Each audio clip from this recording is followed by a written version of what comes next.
She had lived with him her whole life and thought she knew everything about him. After his death, she decided to open a shed with a strange canopy in the yard. What she found inside should not have been discovered so late. Subscribe to the channel and write in the comments which city or country you are watching from. The neighborhood had never been remarkable, and that was precisely why people stayed. It sat a short distance from the city center, close enough that the hum of traffic could still be felt on certain evenings, yet far enough removed to give the illusion of separation from anything urgent or demanding. The streets followed a predictable grid, lined with modest houses built decades earlier, each one bearing the quiet marks of long habitation. Lawns were trimmed, but not ornamental.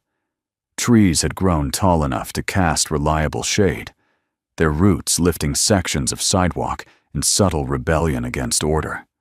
There were no landmarks worth mentioning, no buildings that drew attention, no stories that circulated beyond polite exchanges over fences. It was a place where life unfolded slowly and mostly unseen. The woman's house blended into this landscape without resistance. It was neither the smallest nor the largest on the street, neither freshly painted nor visibly neglected. Its siding had faded evenly over time, softened by sun and rain into a muted neutrality. The roof had been repaired in stages rather than replaced, each patch a testament to practicality rather than aesthetics. From the outside, nothing about the house suggested significance. It did not announce the decades it had contained, the choices made within its walls, or the endurance that had shaped it. Inside, the house carried a different weight. The rooms were arranged in a way that reflected habit more than design. Furniture had been placed where it made sense years ago and had never been moved since. The floors creaked in familiar places, responding to footsteps like old companions rather than complaints. Light entered through windows that had been cleaned so many times their frames bore faint scratches, each one earned through repetition. The air held a quiet, stable scent of wood, fabric, and time. Nothing here felt temporary. The woman moved through the house carefully, not because she was afraid of falling, but because she had learned to conserve energy. Age had not made her fragile, but it had made her deliberate. Every movement was chosen rather than assumed. She knew the exact distance between the table and the wall, the precise height of each step, the way the door resisted slightly before opening fully. Her body remembered the house even when her thoughts drifted elsewhere. She did not think of herself as lonely, though she lived alone. Loneliness implied absence, and she had lived long enough to know that absence could be filled with memory as easily as with people. The house still carried the imprint of her husband in ways too subtle to articulate. It was not in photographs or personal items, most of which had been sorted away over the years. It was in the way tools were stored in the utility closet, in the alignment of chairs around the table, in the predictable order of drawers. He had been a man who believed that things should be where they belonged, not because disorder offended him, but because order reduced uncertainty. He had not been a man of explanation. When he fixed something, he fixed it thoroughly, rarely offering commentary.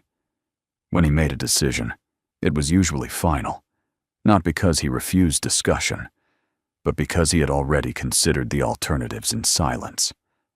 Their marriage had been built on this unspoken understanding. She trusted him without needing to know every reason. He trusted her to accept what did not require justification. The small shed at the back of the property had been his domain. It stood several paces behind the house, set apart just enough to be inconvenient in bad weather. From the beginning, it had seemed slightly disproportionate. The structure itself was modest, no larger than necessary to store tools, seasonal equipment, and the accumulation of everyday life. But above it rose a separate roof, higher and sturdier than the shed appeared to require. The roof was constructed with heavier beams, reinforced joints, and an angle designed to shed weight efficiently. It had been built with care as though it were protecting something more than the space beneath it.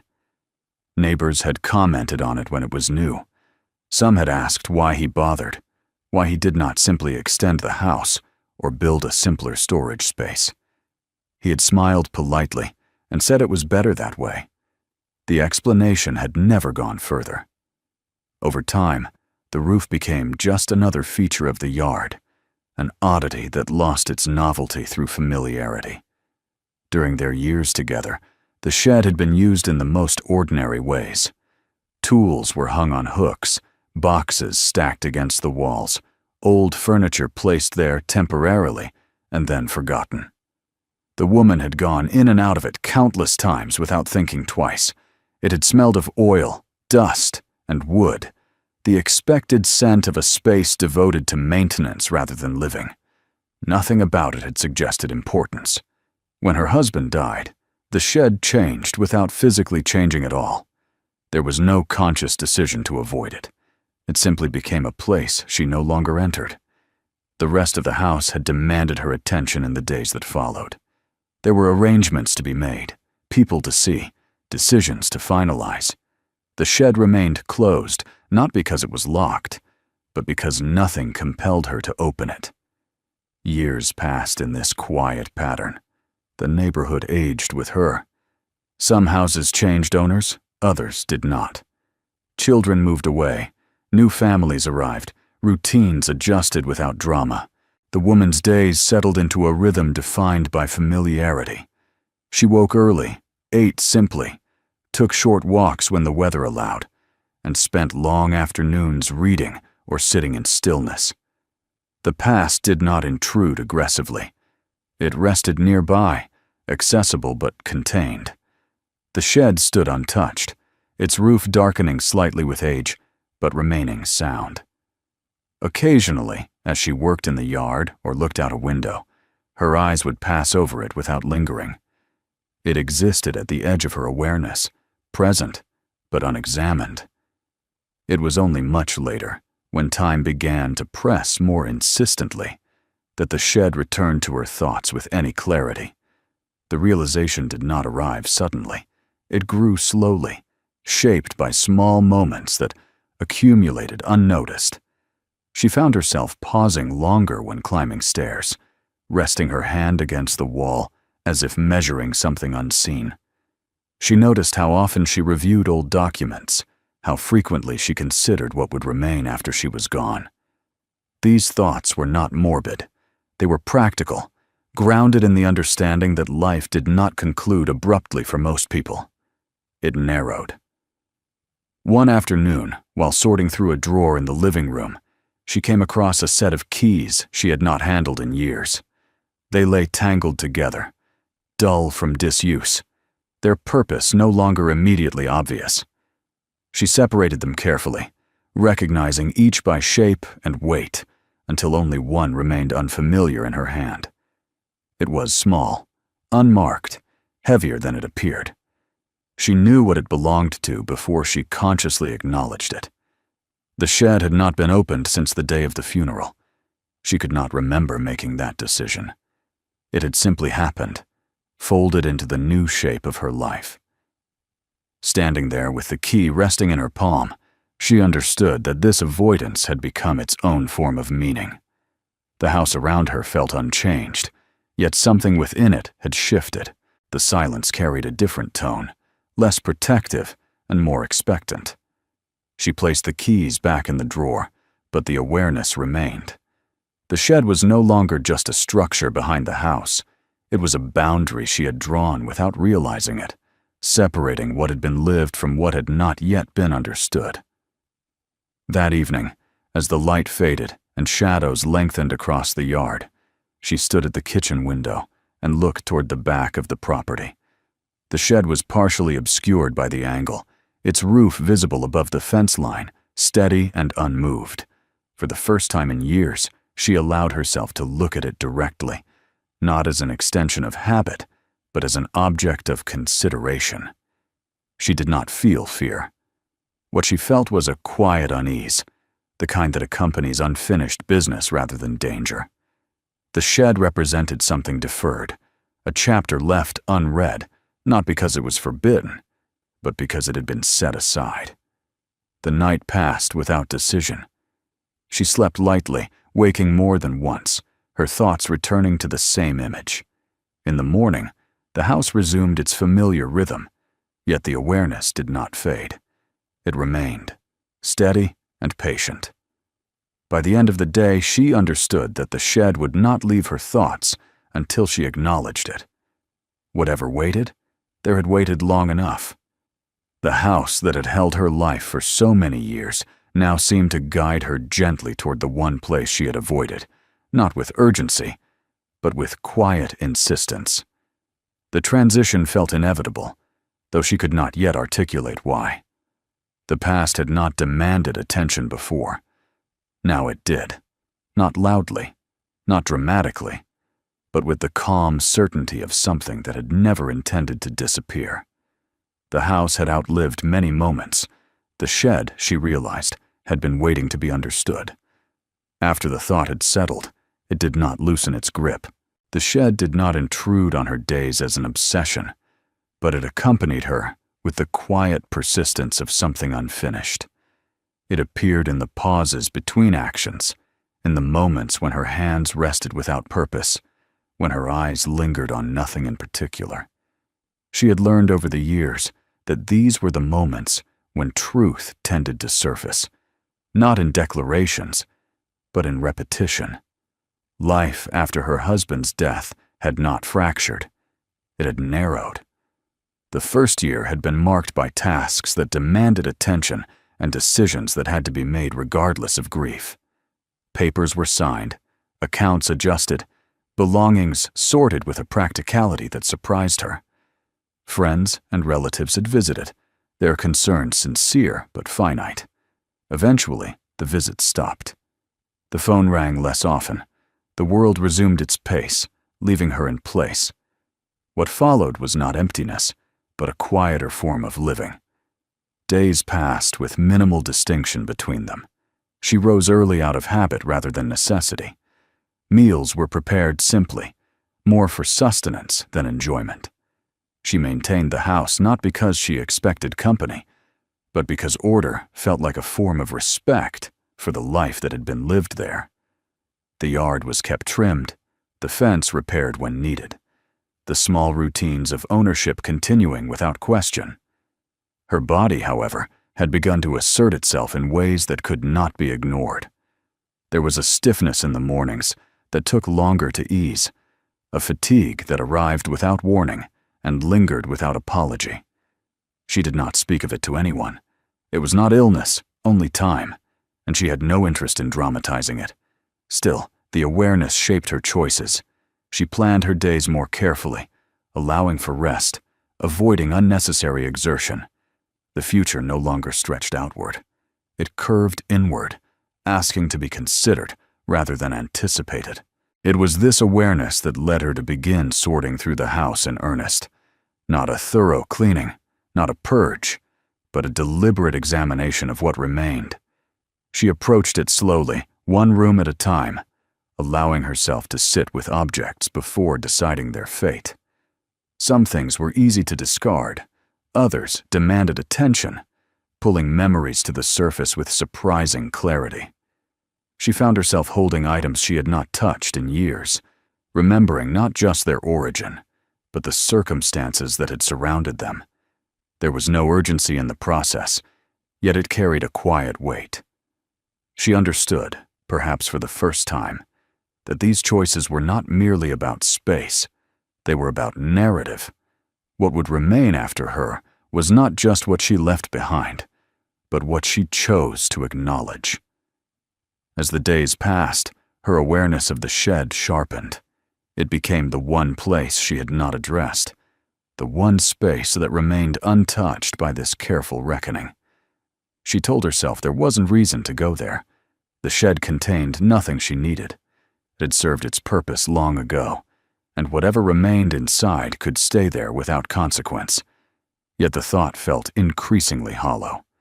One afternoon, while resting in the living room, she noticed how the light fell across the floor, stopping just short of the hallway that led to the back door. The pattern was familiar, unchanged by season or circumstance. She had seen it countless times. But now, it seemed to suggest a boundary, a division between what had been examined and what had not. The shed lay beyond that boundary. She tried to dismiss the thought, to return to the book resting in her lap, but the words blurred together. Her mind returned to small, unremarkable details from the past. The way her husband had sometimes lingered near the shed longer than necessary, the care with which he had maintained its roof, repairing it even when the structure beneath showed little wear, the fact that he had never asked her to help with anything there, though he had accepted her assistance elsewhere without hesitation. At the time, these details had seemed insignificant. Now they began to align, not as evidence of deception, but as markers of intention. The conflict that arose within her was subtle, but persistent. She did not fear what she might find. What unsettled her was the possibility of discovering something that would reframe her understanding of the man she had lived beside for decades. Their marriage had been built on trust, but trust did not require complete knowledge. She had accepted that there were parts of him that remained his alone, just as there were parts of herself she had never fully articulated. Opening the shed felt like a challenge to that balance. It suggested a need to know where none had existed before. She delayed for several days, continuing her work inside the house, allowing the decision to mature rather than forcing it. But the delay did not bring relief. The awareness only deepened, taking on a sense of inevitability. She understood then that the choice was no longer between entering the shed or not. It was between acknowledging the question or continuing to live beside it without resolution. The moment arrived without ceremony. It was late morning, the day already warm, but not oppressive. She stood in the kitchen, washing a cup she had not yet used, her movement slow and habitual. The water ran longer than necessary. When she turned it off, the silence that followed felt deliberate, as though the house itself were waiting. She dried her hands, walked to the drawer in the living room, and removed the keys. The small, heavy one rested among the others, unremarkable in appearance, yet distinct in weight. She closed her fingers around it and felt a brief tightening in her chest, not from fear, but from recognition. The walk to the back door was measured. She paused before opening it, listening to the muted sounds of the neighborhood. A distant engine, a bird calling from somewhere unseen, the faint rustle of leaves. Ordinary sounds, grounding her in the present. Outside, the yard looked exactly as it always had. The grass was trimmed, the fence intact, the shed standing quietly in its place. Nothing marked this moment as different from any other. That, she realized, was part of what made it difficult. There was no external justification for what she was about to do. The necessity existed entirely within her. She crossed the yard slowly, her gaze fixed on the shed as it grew closer. Up close, the structure revealed its age more clearly. The wood bore fine cracks. The hinges showed a dull sheen from years of exposure. The roof, however, remained solid, its beams straight, its angles precise. It had been built with care, meant to endure. The key fit easily into the lock. She hesitated only briefly before turning it. The mechanism responded without resistance, as though it had not forgotten its purpose. The door opened with a soft creak, releasing a familiar scent of dust and old wood, layered now with something subtler, something she could not immediately identify. She stood at the threshold, allowing her eyes to adjust. The interior appeared much as she remembered it at first glance. Shelves lined the walls, boxes stacked neatly, tools hanging in orderly rows. Yet the longer she looked, the more the familiarity began to fracture. The arrangement was too precise, the space too intentional. This was not a room left to drift into disuse. It was a room that had been maintained, even curated. She stepped inside, the door closing behind her, with a muted sound that seemed louder than it should have been.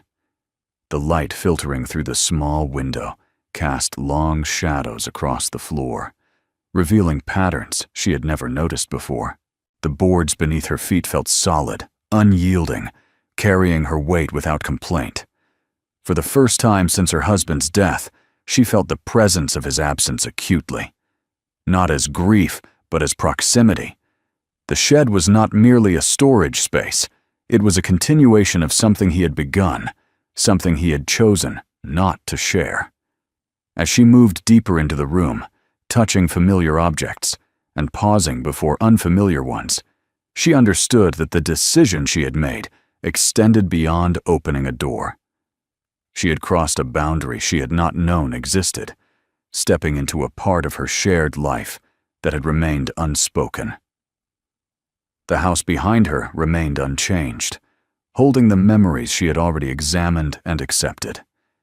The shed, now open, offered no such clarity. It asked not for action, but for attention.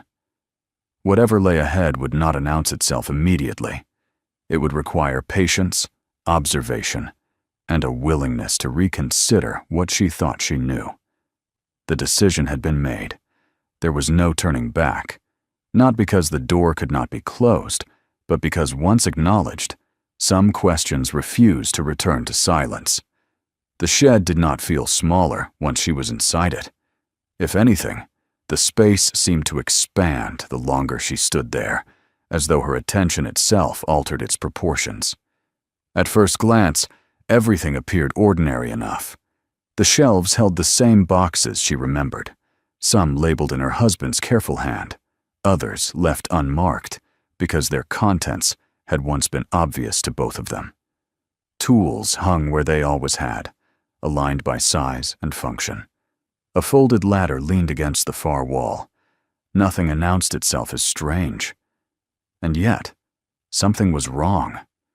The order was too deliberate, not the practical order of daily use, where objects shift slightly over time, but a preserved order, untouched by habit. Dust lay evenly across surfaces, undisturbed by recent movement, yet nothing had collapsed into neglect.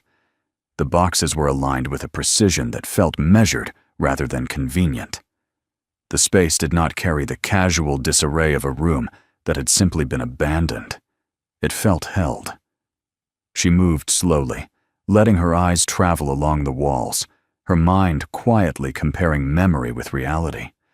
There were items she did not recall ever purchasing or using. A set of containers made from thicker material than necessary. Metal fasteners far sturdier than anything the shed's visible structure required. Even the tools seemed different upon closer inspection, some of them specialized, their purpose unclear to her. She reached out and touched one of the shelves, brushing her fingers lightly across the wood. The dust came away easily, coating her skin with fine gray residue. The shelf itself was solid, reinforced from beneath. That, too, struck her as excessive. Her husband had been practical, never wasteful, but he had also believed in doing things once, and doing them properly. The question that now formed in her mind was no longer why the shed was built this way, but what it had been built to protect. As she took another step forward, her foot met the floor with a dull, muted sound. It was subtle, easily overlooked, but it caught her attention immediately.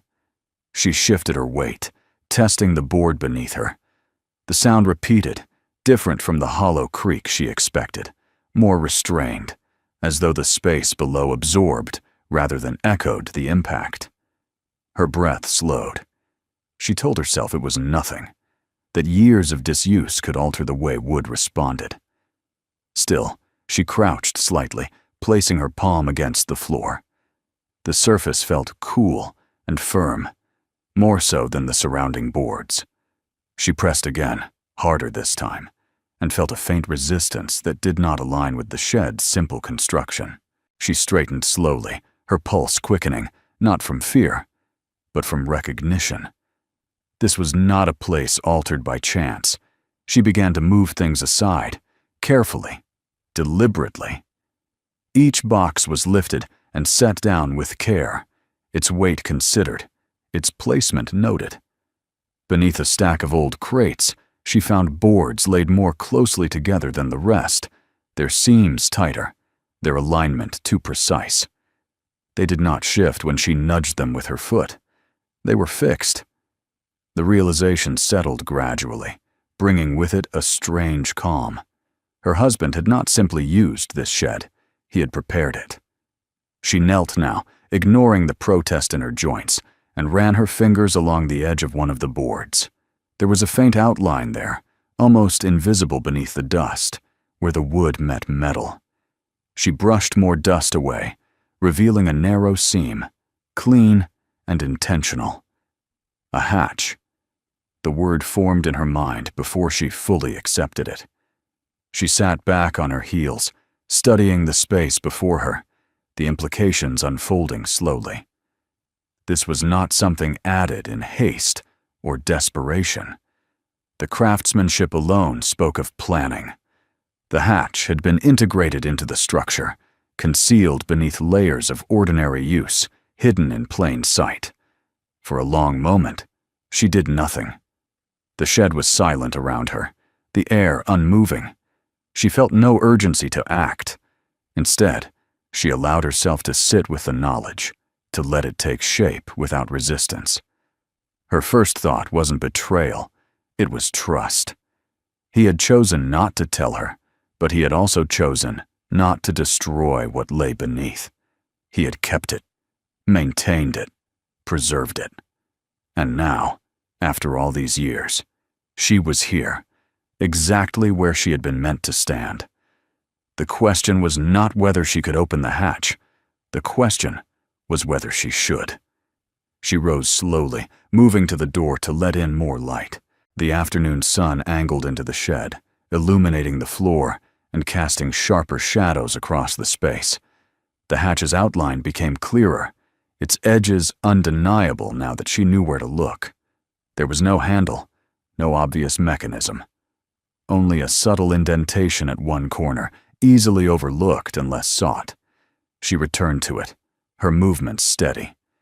With careful pressure, she tested the indentation. The board shifted slightly, releasing a faint click that echoed softly through the shed. She withdrew her hand, startled more by confirmation than surprise. The hatch was real. She stood there, her hand hovering just above the wood, aware that this moment marked a point of no return. Whatever lay beneath the floor had been sealed deliberately. Opening it would not simply reveal information, it would alter her understanding of the life she had lived. She thought of her husband as she had known him, his quiet routines, his patience, his refusal to explain what did not need explanation. He had never been evasive, but he had also never volunteered more than was required. She realized now that this, too, had been a form of care. He had protected her not from danger, but from burden. With a steady breath, she applied pressure again. This time, the board lifted slightly, enough to reveal a dark gap beneath. Cold air rose from it, distinct from the warmer air of the shed, carrying with it a scent she did not recognize. Not decay, not dampness. Something older, cleaner, preserved. She widened the opening carefully, lifting the hatch just enough to peer inside. Darkness greeted her, deep and unyielding, swallowing the light before it could reach any surface. She retrieved the flashlight she had brought, switching it on with a practiced motion. The beam cut through the darkness, revealing the top of a ladder descending into the earth.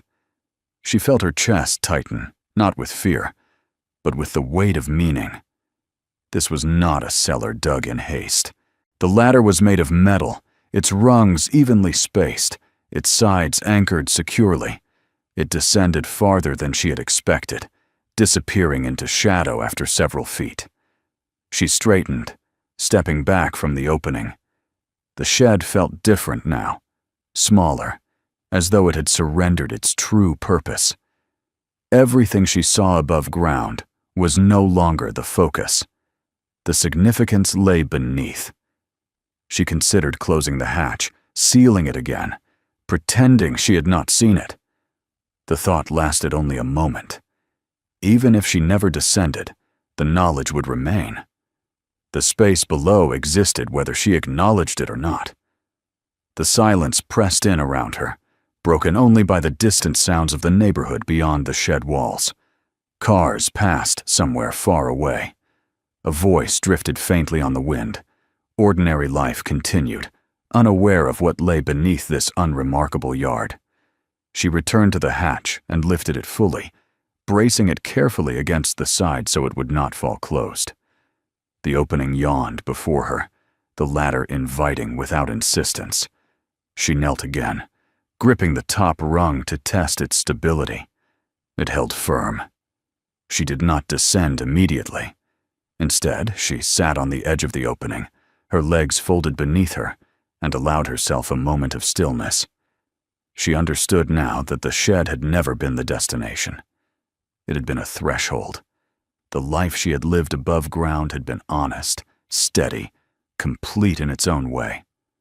What waited below was not a contradiction of that life, but an extension of it, a dimension that had existed alongside her without her awareness. When she finally placed her foot on the first rung, it was with intention rather than hesitation.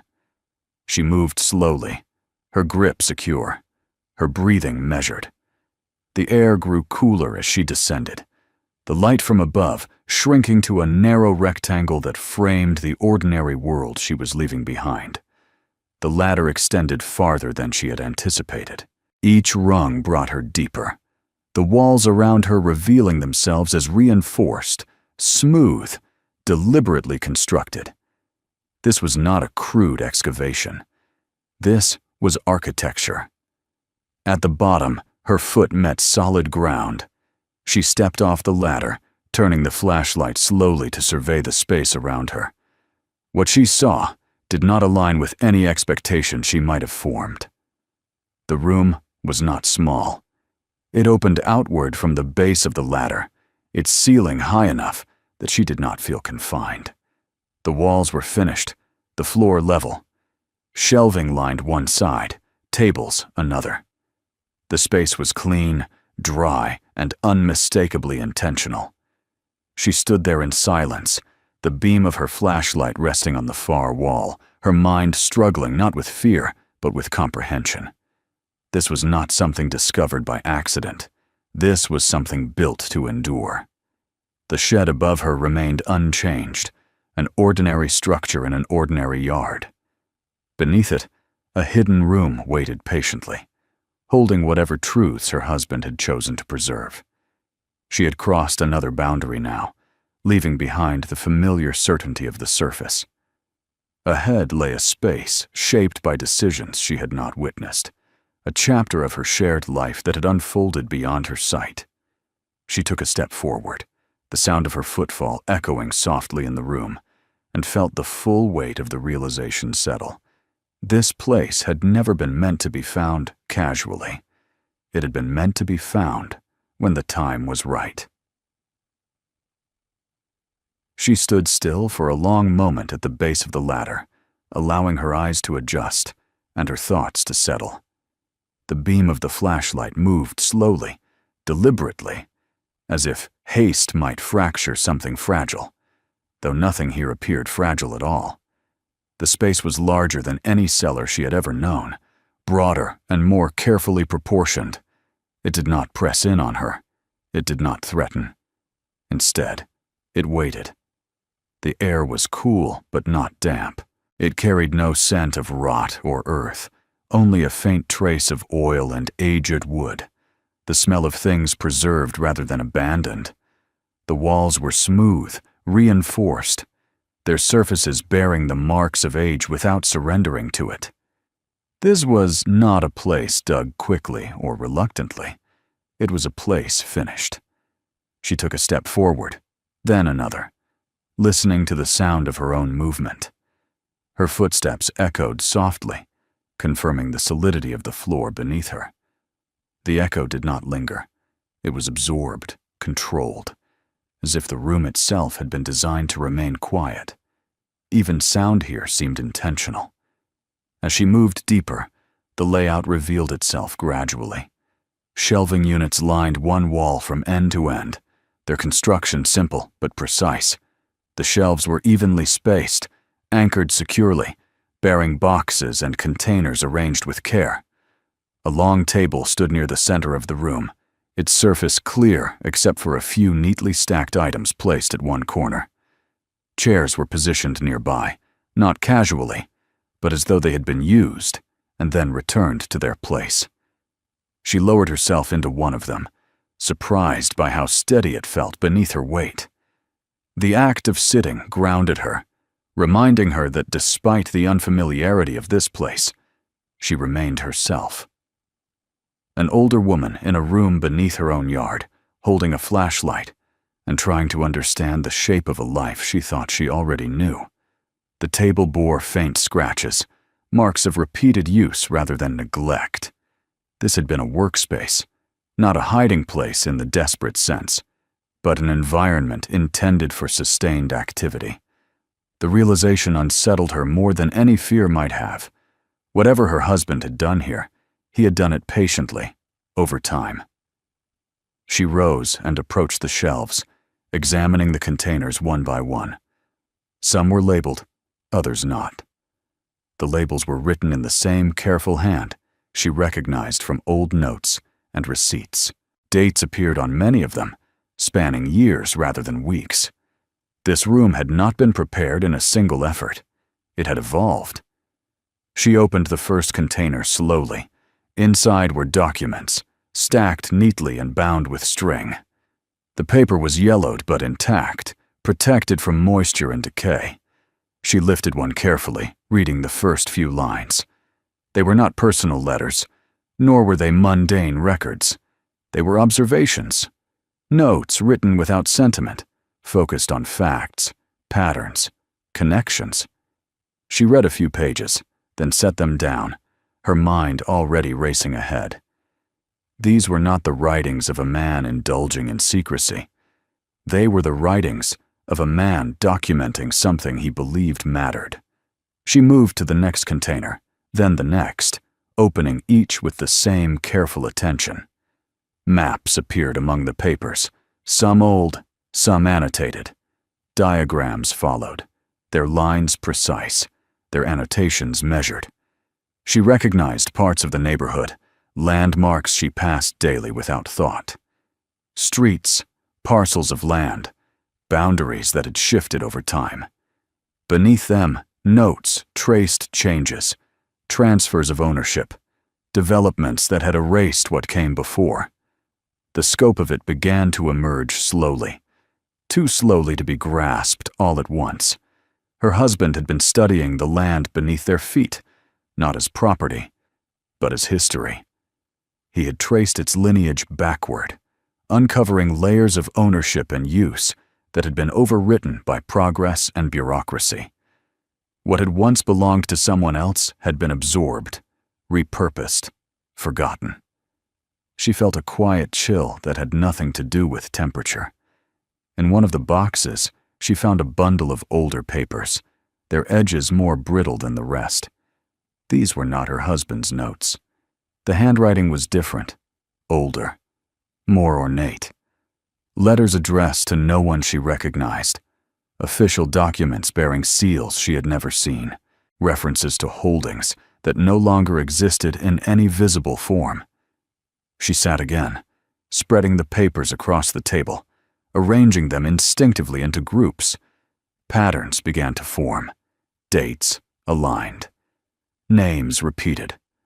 One name in particular appeared often, though always indirectly, as if deliberately avoided in full.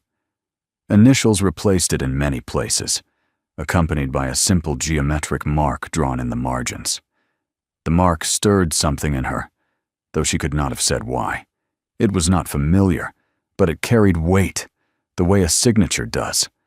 Whoever had drawn it had done so with confidence, expecting it to be understood. She reached for another container and found a set of notebooks. These, at last, were unmistakably her husband's.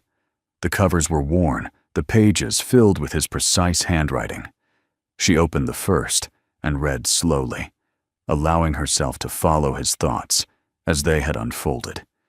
He did not write of emotion.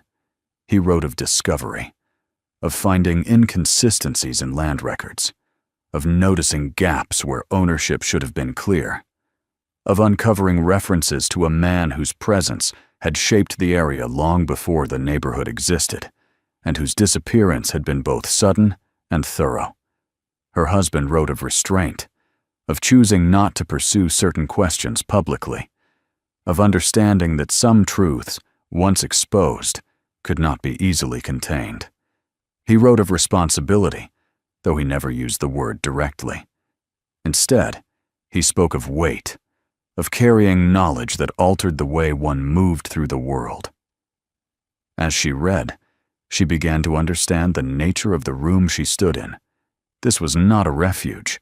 It was not a bunker or a vault built in fear. It was a place of stewardship.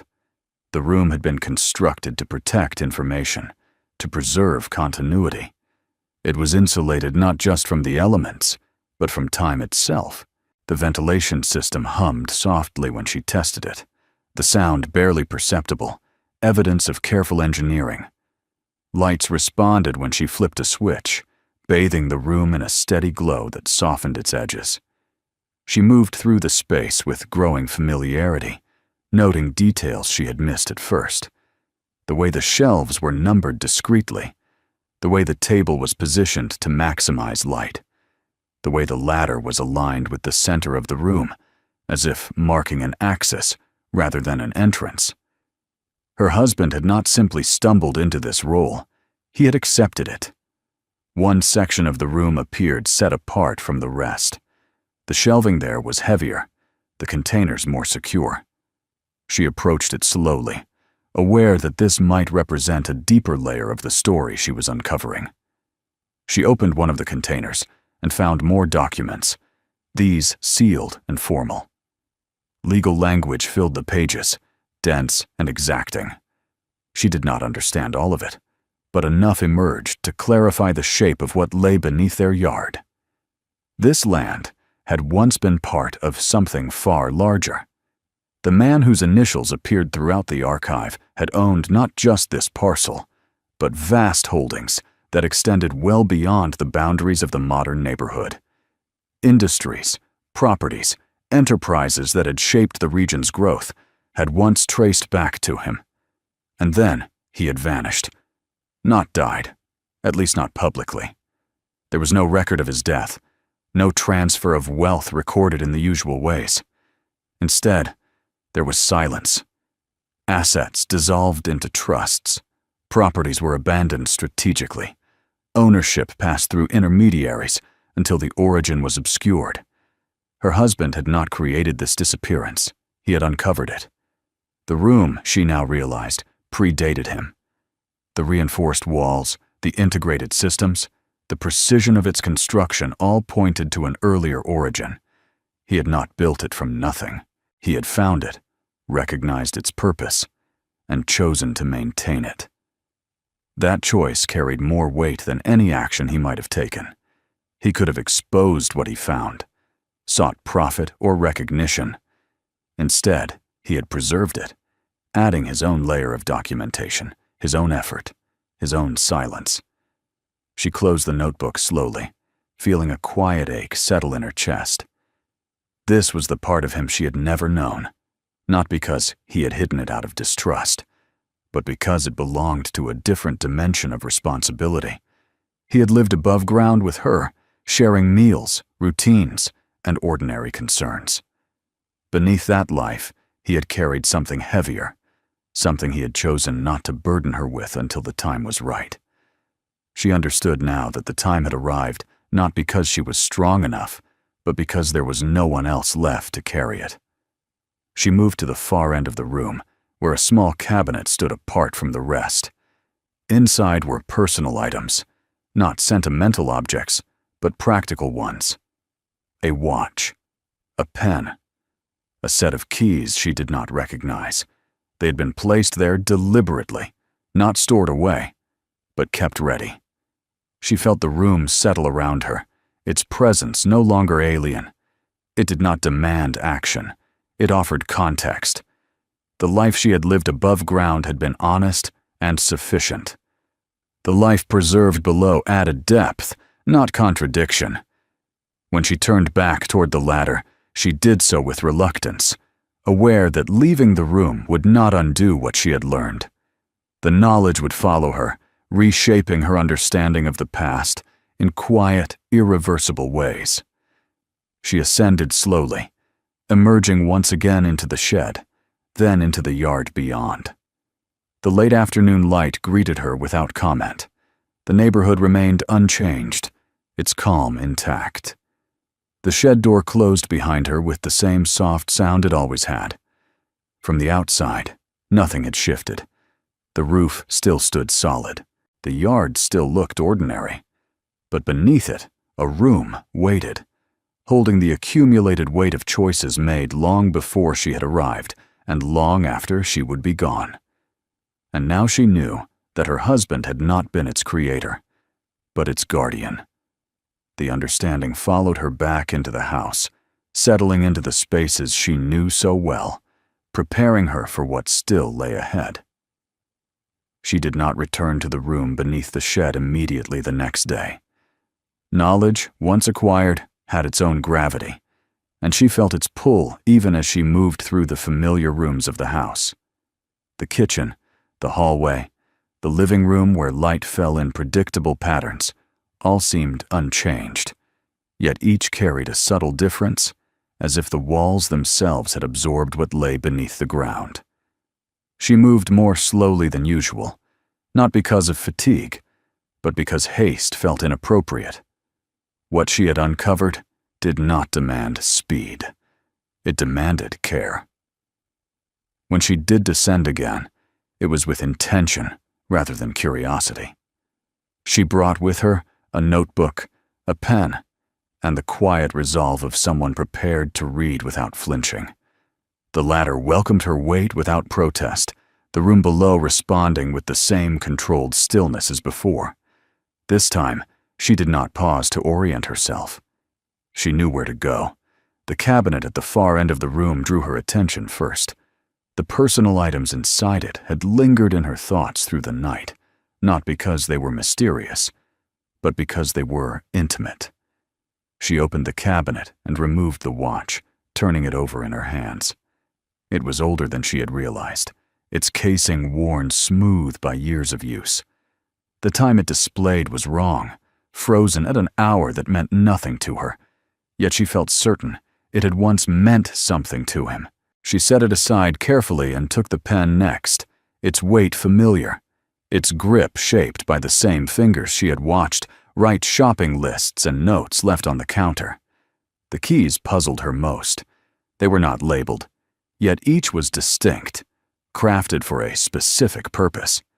She resisted the urge to test them immediately. Some answers, she sensed, should be approached through understanding rather than action. She returned to the table and reopened the notebooks she had read the day before, this time beginning where she had left off.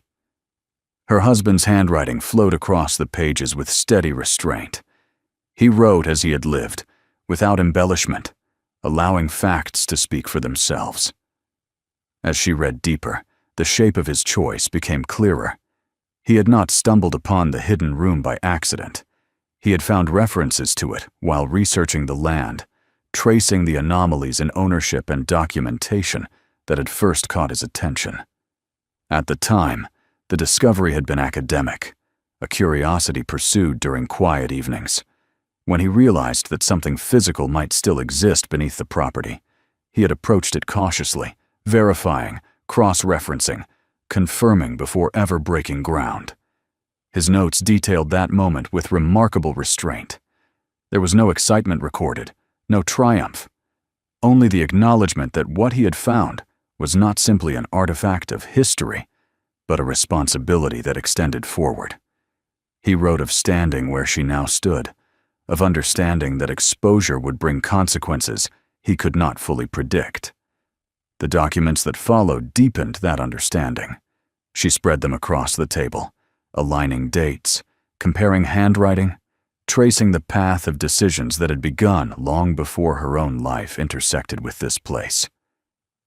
The older papers spoke of a man who had possessed extraordinary influence, not only through wealth, but through the quiet structuring of systems.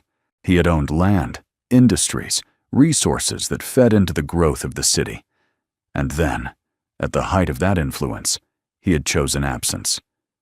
She read letters written in a hand that differed from her husband's, their language formal yet controlled. They spoke of contingency, of preparing for a future in which visibility would become a liability. The man had anticipated a time when the accumulation of wealth would attract not only admiration, but hostility, when institutions would no longer serve as protection, but as instruments of erosion. He had not fled.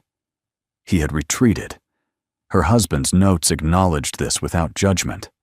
He did not praise the decision, nor did he condemn it. Instead, he framed it as a response to circumstance, one shaped by foresight rather than fear. The hidden room, it became clear, was not designed merely to store documents or assets. It was designed to preserve agency. Among the papers, she found the item that shifted everything from understanding to obligation. It was a sealed packet, thicker than the others, its edges reinforced, its surface marked only with the same geometric symbol she had seen throughout the archive. Her husband's handwriting appeared on the back, brief and unadorned, for when the time comes. She sat with it unopened for a long while, the weight of the packet resting against her palms. The room around her remained silent, neither urging nor resisting. She thought of her husband as he had been in the final years of his life, his movements slower, his attention more focused. She recalled moments when he had seemed distant, not withdrawn, but attentive to something beyond the immediate. Now she understood that those moments had been shaped by preparation. She broke the seal carefully, unfolding the papers within. The document was written in a clear, formal hand, distinct from both her husband's and the older texts. It did not begin with sentiment. It began with acknowledgement. The author addressed those who would come after him not as heirs, but as stewards. He wrote of the scale of what he had accumulated and of the recognition that it had grown beyond his capacity to ensure its proper use. He did not deny responsibility for that accumulation, nor did he seek absolution. Instead, he articulated the limits of control and the necessity of trust extended across time. The conditions he set forth were precise, yet not enforced through threat. There were no penalties outlined for deviation, no punishments described. The document assumed a level of discernment rather than obedience. Assets were detailed, pathways for access defined, but always accompanied by principles that framed their use. The emphasis was placed not on preservation of wealth for its own sake, but on preservation of balance. She read slowly, absorbing each clause, each carefully chosen word. The author spoke of communities shaped by absence as much as presence, of lives constrained by structures that rendered effort insufficient. He wrote of intervention not as domination, but as restoration. Wealth, in his view, was a force that required direction lest it distort everything it touched. Her husband's role in this design became unmistakable. He had not been named in the document, nor had he claimed authority over it. Instead, he had positioned himself as an intermediary, a guardian who would ensure continuity until the next steward emerged. He wrote in the margins of the document sparingly, offering context rather than commentary. His notes clarified procedures, outlined safeguards, and, most importantly, explained his silence. He wrote that he had chosen not to involve her because the knowledge would alter the shape of her days. He believed she deserved a life unburdened by choices she had not asked to make. He trusted that when the time came, she would recognize the weight without resenting it. The realization brought no anger. It brought a quiet ache, followed by understanding. She had lived a full life alongside him, not diminished by what he had withheld, but protected by it. Now that life had reached a point where protection no longer served its purpose, what remained was choice. She closed the document and leaned back in the chair, allowing herself to breathe fully for the first time since descending. The inheritance outlined before her was not a transfer of ownership in the traditional sense. It was an invitation to participate in a design that extended beyond personal benefit. There were resources here that could alter lives, reshape spaces, correct imbalances long accepted as inevitable. But there was also restraint built into every layer, a reminder that power, once released without direction, rarely returned to its intended course. Her thoughts turned to the neighborhood above, to the houses that lined the streets in quiet repetition. She thought of the people who lived there, the routines they followed, the struggles that remained invisible behind closed doors. She thought of her own life, of the modest ambitions she and her husband had shared, of the satisfaction they had found in stability rather than excess. The inheritance did not contradict that life. It extended it. She understood now that the room beneath the shed was not a secret meant to be unveiled, nor a treasure meant to be claimed. It was a threshold designed to test readiness rather than curiosity. The man who had built it had trusted time more than institutions. Her husband had trusted her more than circumstance. She gathered the documents carefully, returning them to their places with renewed respect. The packet was resealed and placed back where it belonged, not hidden, but set apart. The watch, the pen, the keys were returned to the cabinet, their significance clearer now than ever before. When she rose to leave, she did so with steadiness. The ladder felt familiar beneath her hands, the ascent measured and unhurried. Emerging into the shed, she paused only briefly before closing the hatch, restoring the floor to its unassuming appearance. The act did not feel like concealment. It felt like preservation. Outside, the afternoon had shifted toward evening. The light softened, the air cooling slightly as the neighborhood settled into its habitual quiet. She closed the shed door and stood for a moment in the yard, listening to the distant sounds of ordinary life, continuing without awareness of what lay beneath. The inheritance she carried did not announce itself. It did not demand immediate action. It asked only that she acknowledge it fully and decide, in her own time, what it should become. As she returned to the house, the path ahead did not feel overwhelming. It felt defined. The absence of a name did not diminish the inheritance, it clarified it. What had been left behind was not meant to elevate a lineage or secure remembrance. It was meant to endure through use, guided by restraint.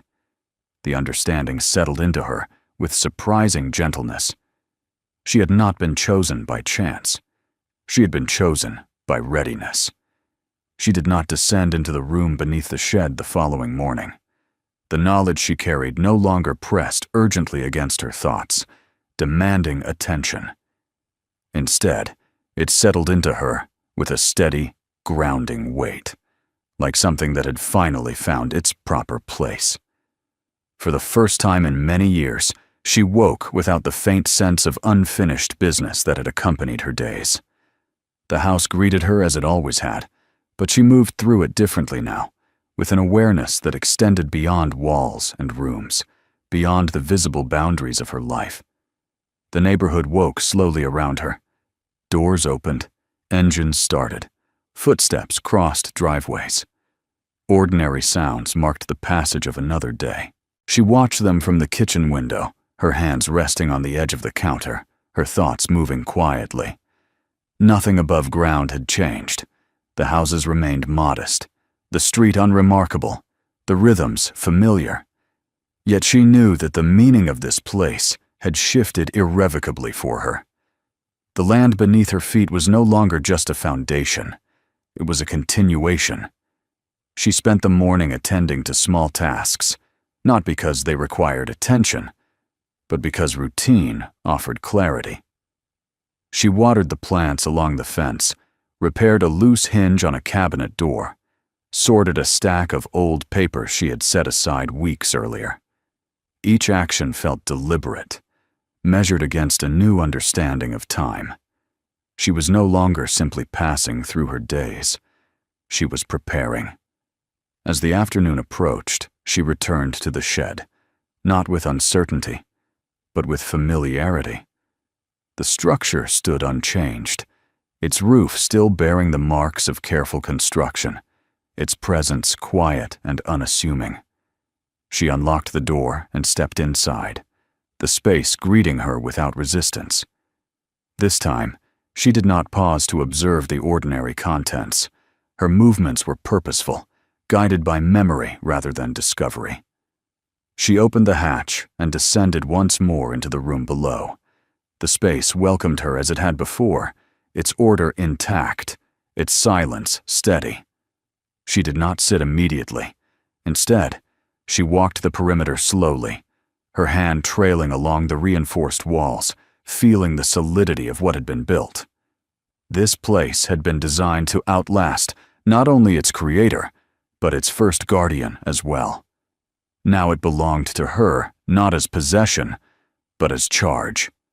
She reviewed the documents again, not searching for revelation, but for orientation. The principles outlined in the inheritance document no longer felt abstract. They aligned with her own instincts, shaped by a lifetime of restraint and observation. She had never sought prominence. She had never been drawn to accumulation for its own sake. The idea that wealth could exist without spectacle, that influence could be exercised quietly, resonated deeply with her. The question before her was not whether to act, but how. She understood that there was no requirement to reveal what lay beneath the shed. Exposure, she sensed, would undermine the very balance the original architect of this design had sought to preserve. The power of what had been hidden lay in its discretion, in its ability to function without drawing attention. She had no desire to alter that. At the same time, inaction felt equally inappropriate. The inheritance was not meant to remain inert. It was meant to move, to shape, to restore where erosion had occurred. The documents made that clear, not through demand, but through expectation. She returned to the surface later that afternoon, sealing the hatch with the same care she had learned to apply to every other decision. The shed resumed its role as an ordinary structure, its purpose concealed not through deception, but through humility. She locked the door and stood for a moment in the yard, looking at the house, the fence, the trees that had grown alongside her life. Everything remained exactly as it had been, and yet she felt an unfamiliar sense of alignment, as though disparate parts of her existence had finally resolved into a coherent whole. In the days that followed, she began to make decisions quietly. She did not consult newspapers or officials. She did not announce her intentions to friends or neighbors. Instead, she sought counsel discreetly, framing her questions in hypothetical terms, drawing on professionals whose integrity she could assess without revealing the full scope of her circumstances. Legal structures were discussed, not as instruments of control, but as safeguards against misuse. Trusts were outlined that emphasized continuity rather than authority, oversight rather than dominance. She took her time. There was no urgency imposed by age, no fear that time would run out before the work could begin. The design beneath her feet had waited decades without faltering. It could wait a little longer. Her thoughts often returned to her husband during this period, not with regret, but with appreciation. She understood now the discipline his silence had required, the care with which he had balanced knowledge and restraint. His life above ground had been modest by choice, not limitation. Beneath that modesty had existed a depth of responsibility he had carried alone until he no longer could. She did not feel abandoned by that choice. She felt honored by its conclusion. Gradually, her plans took shape, not in detail, but in direction. She identified areas where intervention could occur without disruption, where support could strengthen rather than replace existing efforts. Housing emerged as an obvious starting point. She had lived long enough to understand the stabilizing power of a secure home, the way it allowed everything else to take root. Yet she rejected the notion of grand development. The neighborhoods that had endured neglect did not need transformation. They needed repair. Education followed naturally, not institutions alone, but pathways. Programs that addressed continuity rather than access alone, recognizing that opportunity lost through instability was rarely recovered. She envisioned support systems that accompanied individuals through transitions, not as benefactors, but as partners. Employment, too, took on a different shape in her mind. She did not think in terms of jobs created, but of capacities restored. Small enterprises rooted in their communities, denied resources not because of lack of merit, but because of structural oversight. These were the spaces where discrete support could have lasting effect. Throughout this process, she remained mindful of the inheritance document's caution against spectacle. She chose anonymity not out of fear, but out of fidelity to purpose. Recognition, she understood, altered motivation. She wanted the work to endure beyond her involvement, to become embedded rather than dependent. The house above the hidden room began to change in subtle ways, not in appearance, but in function. She rearranged one of the larger rooms, removing furniture that had grown unnecessary, opening the space. It became a place for conversation, for quiet collaboration. The original blueprints she had studied in the underground room returned to her thoughts, not as instructions for a structure to be built, but as a philosophy of space. A house was not meant to isolate, it was meant to connect. She considered the possibility that the room beneath the shed might someday need another guardian. The thought did not trouble her. She began to document what she had learned, not in exhaustive detail, but with enough clarity to guide someone else when the time came. She did not assume who that person might be. The design had never depended on certainty. It depended on readiness. Her own life settled into a new rhythm. The urgency of sorting and preparation gave way to steadiness. She found that she slept more deeply, waking with a sense of purpose that did not demand articulation. The future no longer felt abstract or distant. It felt present, shaped by choices she was already making. The shed remained untouched outwardly. Its roof continued to weather, its boards to age. Neighbors passed it without comment, seeing nothing but a practical outbuilding. She sometimes stood beside it in the early evening, remembering the moment she had first recognized it as a boundary rather than a structure. The memory did not bring sorrow. It brought clarity.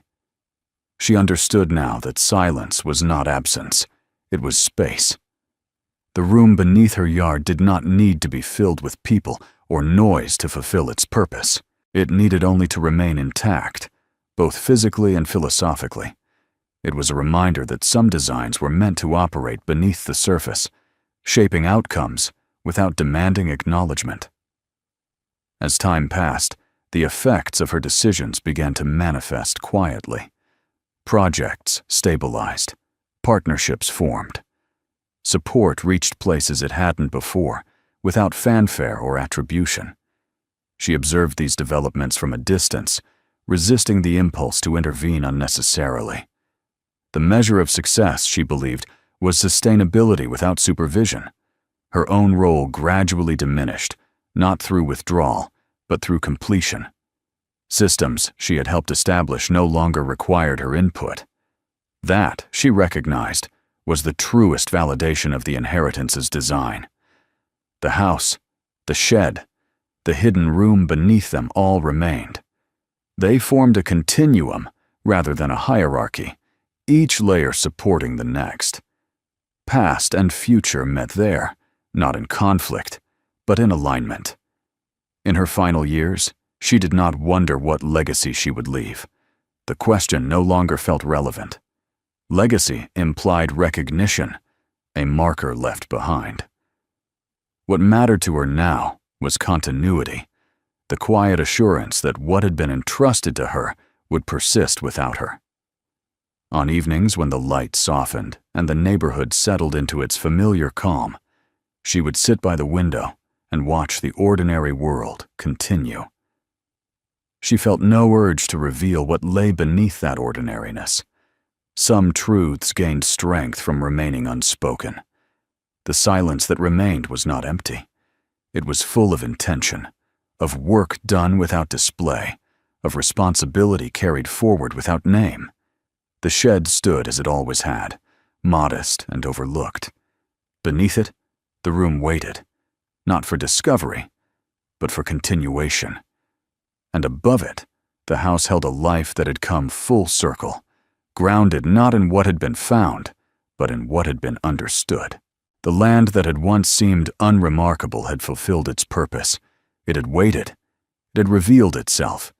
And in doing so, it had transformed the meaning of inheritance, not as possession, but as stewardship passed quietly from one life to the next.